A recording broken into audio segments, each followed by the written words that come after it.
ଆଜି ମୋର ମନପସନ୍ଦର ଖାଇବାକୁ ମୁଁ ପ୍ରାୟତଃ 5 ବର୍ଷ ପରେ ଖାଉଛି।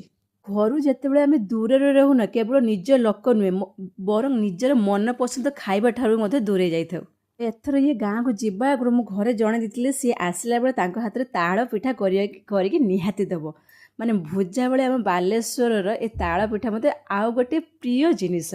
ତ ସେଥିପାଇଁ ଶାଶୁ ଆଉ ମୋ ବୋଉ ପଠେଇ ଦେଇଥିଲେ, ଖବର ଦେଇକି ପଠେଇଥିଲେ ପିଠା। ଆଉ ଭାଗ୍ୟକୁ ମୋ ପେଟଟା 2 ଦିନ ହେଲା ଖାଲି ଥିଲା, ସେଥିପାଇଁ ପିଠା ଶେଷ ହୋଇଗଲା 2 ସେକେଣ୍ଡରେ। କ୍ଷୀର ସହ ପିଠା ନା ବହୁତ ବଢ଼ିଆ ଲାଗେ, ତ ତାକୁ ବି ମୁଁ ପୁରା ଟ୍ରାଏ କରିନେଇଥିଲି। ଭାବିଥିଲି ସକାଳୁ ମୁଁ ଏତେ ଖାଇଛି ଯେ ଦ୍ୱିପହରେ ଭୋକ ଲାଗିବନି, ହେଲେ ମୁଁ ପିଠା ଆଉଟାକୁ ଏତେ ମନ ଖୁସିରେ ଖାଇ ଯେ ସିଏ କ'ଣ ଖାଲି ମୋ ପେଟରେ, ସେ ମୋ ମନରେ, କିଡ଼ନୀ, ପାକସ୍ଥଳୀ ସବୁ ଜାଗାରେ ଭାଗ ବାଣ୍ଟ ହେଇକି ରହିଯାଇଛି। ସେଥିପାଇଁ ଦ୍ୱିପହରେ ପୁଣି ଭୋକ ଲାଗିଲା, ଆଉ ଗାଁରୁ ଆସିଥିବା ଛତୁ ଭଜାକୁ ଖାଇଥିଲି।